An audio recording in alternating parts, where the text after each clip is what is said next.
السلام علیکم رحمۃ اللہ وبرکاتہ۔ میں آپ کا اپنا پیارا دوست اسرائیل خان پھر سے حاضر ہوا ہوں the real history RH channel لے کر۔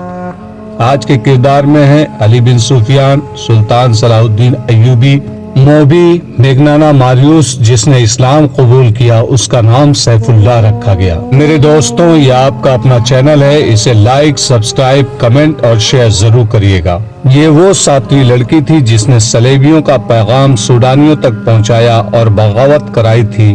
وہ ملک کی دشمن تھی، اسے اسلامی قانون نہیں بخش سکتا تھا۔ سلطان نے اسے اور اس کے ساتھی کو علی بن سفیان کے حوالے کر دیا۔ تفتیش میں دونوں نے اقبال جرم کر لیا اور یہ بھی بتا دیا کہ رسد کے قافلوں کو انہوں نے ہی لوٹا تھا اور لڑکیوں کو بھی انہوں نے آزاد کرایا اور محافظ دستے کو ہلاک کیا تھا، اور بالیان اور اس کے ساتھیوں کو بھی انہوں نے ہی ہلاک کیا تھا۔ یہ تفتیش 3 دن جاری رہی۔ اس دوران میگنانا ماریوس کا دماغ روشن ہو چکا تھا۔ ایک بار اس نے سلطان ایوبی سے پوچھا، کیا آپ نے اس لڑکی کو مسلمان کر کے حرم میں داخل کر لیا ہے؟ سلطان ایوبی نے جواب دیا، آج شام کو اس سوال کا جواب دوں گا۔ شام کے وقت سلطان ایوبی نے میگنانا ماریوس کو ساتھ لیا اور کچھ دور لے جا کر ایک احاطے میں لے گیا۔ لکڑی کے 2 تختے پڑے تھے، ان پر سفید چادر پڑی ہوئی تھی۔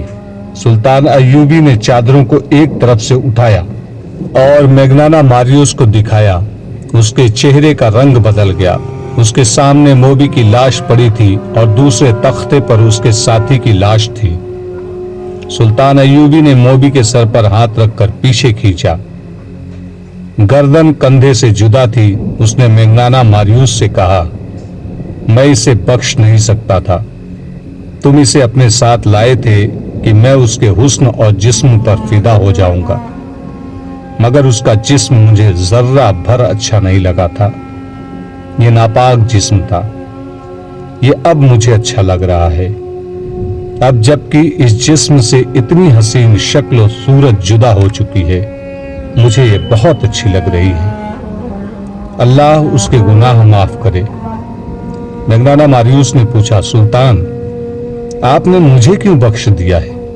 سلطان ایوبی نے جواب دیا، اس لیے کہ تم مجھے قتل کرنے آئے تھے، مگر یہ میرے قوم کے کردار کو قتل کرنے آئی تھی، اور تمہارا یہ ساتھی بھی سوچے سمجھے منصوبے کے تحت بہت سے لوگوں کا قاتل بنا، اور تم نے میرا خون بہا کر خدا کو دیکھنا چاہا تھا۔ چند ہی دنوں بعد میگنانا ماریوس سیف اللہ بن گیا، جو بعد میں سلطان ایوبی کے محافظ دستے میں شامل ہوا۔ اور جب سلطان ایوبی خالق حقیقی سے جا ملا تو سیف اللہ نے زندگی کے آخری 17 برس سلطان صلاح الدین ایوبی کے قبر پر گزار دیے۔ آج کسی کو بھی معلوم نہیں کہ سیف اللہ کی قبر کہاں ہے۔ قاہرہ سے 1.5-2 میل دور جہاں ایک طرف ریت کے ٹیلے اور باقی ہر طرف صحرا ریت کی سمندر کی مانند افق تک پھیلا ہوا تھا، انسانوں کے سمندر تلے دب گیا تھا۔ یہ لاکھوں انسانوں کا ہجوم تھا، ان میں شتر سوار بھی تھے اور گھوڑ سوار بھی۔ بہت سے لوگ گدھوں پر بھی سوار تھے، تعداد ان کی زیادہ تھی جن کے پاس کوئی سواری نہیں تھی۔ لا تعداد ہجوم 4-5 دنوں سے صحرا کی اس وسعت میں جمع ہونا شروع ہو گئے تھے۔ قاہرہ کے بازاروں میں بھیڑ اور رونق زیادہ ہو گئی تھی، سرائے بھر گئی تھی۔ یہ لوگ دور دور سے اس سرکاری منادی پر آئے تھے کہ 6-7 روز بعد قاہرہ کے مسافاتی ریگستان میں مصر کی فوج گھڑ سواری، شتر سواری، دوڑتے گھوڑوں اور اونٹوں سے تیر اندازی اور بہت سے جنگی کمالات کا مظاہرہ کریں گے۔ منادی میں یہ اعلان بھی کیا گیا تھا کہ غیر فوجی لوگ بھی ان مظاہروں میں جس کسی کو چاہے تیغ زنی، کشتی، دوڑتے گھوڑوں کی لڑائی اور تیر اندازی وغیرہ کے لیے للکار کر مقابلہ کر سکتے ہیں۔ یہ منادی صلاح الدین ایوبی نے کرائی تھی۔ اس کے 2 مقاصد تھے، ایک یہ کہ لوگوں کو فوج میں بھرتی ہونے کی ترغیب ملے گی، اور دوسرے یہ کہ جو لوگ ابھی تک سلطان کو فوجی لحاظ سے کمزور سمجھتے ہیں ان کے شکوک رفع ہو جائیں۔ सुल्तान सलाहुद्दीन अय्यूबी को जब ये इत्तिलाएं मिलने लगी कि लोग 6 रोज पहले ही तमाशा गाह में जमा होना शुरू हो गए हैं तो बहुत खुश हुआ, मगर अली बिन सुफियान परेशान सा नजर आता था। उसने सुल्तान के आगे इस परेशानी का इजहार भी किया। सुल्तान अय्यूबी ने मसरत से उसे कहा था, अगर तमाशाइयों की तादाद 1 लाख हो जाए तो हमें 5000 सिपाही तो मिल ही जाएंगे। अली बिन सुफियान ने कहा, मोहतरम अमीर, मैं तमाशाइयों के हुजूम को किसी और जाविये से देख रहा हूं। मेरे अंदाजे के मुताबिक अगर तमाशाइयों की तादाद 1 लाख हुई तो उसमें 1000 जासूस होंगे। देहात से औरतें भी आ रही हैं, उनमें ज्यादातर सूडानी हैं। उनमें अक्सर का रंग इतना गोरा है कि ईसाई औरत उनमें छुप सकती है। मैं तुम्हारे इस मुश्किल को अच्छी तरह समझता हूं अली, सुल्तान ने कहा, लेकिन तुम जानते हो कि मैंने जिस मेले का इंतजाम किया है वो क्यों जरूरी है। तुम अपने मुहकमे को और ज्यादा होशियार कर दो। अली बिन सुफियान ने कहा, मैं उसके हक में हूं। ये मेला बहुत ही जरूरी है। मैंने अपनी परेशानी आपको परेशान करने के लिए नहीं बताई, सिर्फ ये इत्तिला पेश की है कि ये मेला अपने साथ क्या खतरा ला रहा है। काहिरा में आरी खुब्बा खाने खुल गए हैं जो सारी रात शायकीन से भरे रहते हैं। तमाशाइयों में से बाज ने शहर के बाहर खेमे नस्ब कर लिए हैं। मेरे गिरोह ने मुझे इत्तिला दी है कि उनमें भी कुमारबाजों और असमत फरोशों के खेमे मौजूद हैं। कल मेले का दिन है। नाचने गाने वालियों ने तमाशाइयों से दौलत के ढेर इकट्ठे कर लिए हैं। मेला खत्म हो जाएगा तो यह गलाजत भी हुजूम के साथ ही साफ हो जाएगी। सुल्तान अय्यूबी ने कहा, मैं इस पर पाबंदी आयद नहीं करना चाहता। मिस्र की अखलाकी हालत अच्छी नहीं। रक्स और असमत फरोशी 1-2 दिनों में खत्म नहीं की जा सकती। अभी मुझे ज्यादा से ज्यादा तमाशाइयों की जरूरत है। मुझे फौज तैयार करनी है और तुम जानते हो अली, हमें बहुत ज्यादा फौज की जरूरत है। मैंने फौज और इंतजामिया के सरबराहों के इजलास में जरूर वजाहत से बयान कर दी है।